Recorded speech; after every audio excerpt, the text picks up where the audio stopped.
Poursuivons ce que nous voulons.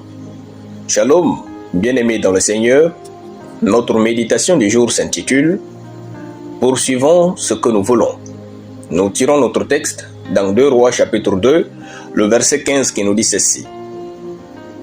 Les fils des prophètes qui étaient à Jéricho, vis-à-vis l'ayant vu, dirent « L'esprit d'Élie repose sur Élisée. » Et ils allèrent à sa rencontre et se prosternèrent contre terre devant lui.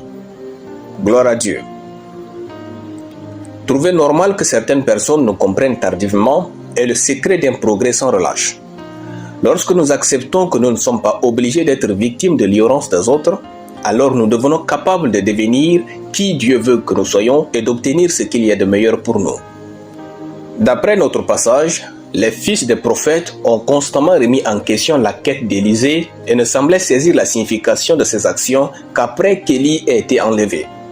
Pendant le dernier voyage d'Élie, les autres prophètes semblaient se concentrer sur le départ littéral plutôt que sur le transfert spirituel qu'Élisée poursuivait de tout son cœur. Ils ont considéré la persistance d'Élisée comme naïve ou trop zélée.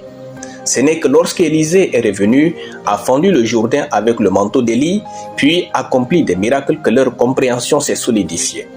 Vouloir donc attendre d'être compris à tout prix, c'est figer sa vie et courir vers la stagnation ou la frustration. Ce n'est pas de l'orgueil de savoir ce que l'on veut vraiment. Élisée voulait la double portion de l'esprit d'Élie qui allait lui permettre d'aider plusieurs autres vies. Cette histoire souligne que les individus animés d'une soif profonde de succès ou d'un appel unique peuvent souvent être mal compris par leur entourage, du moins au début. Leur vision et leur dévouement les distinguent. Le vrai succès parle souvent de lui-même et finit par obtenir le respect et la compréhension des autres, même si cela prend du temps.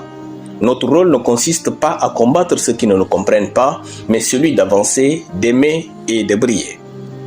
Même si ceux qui se moquaient étaient aussi des prophètes comme lui, ils n'ont pas eu ce qu'Élisée avait reçu.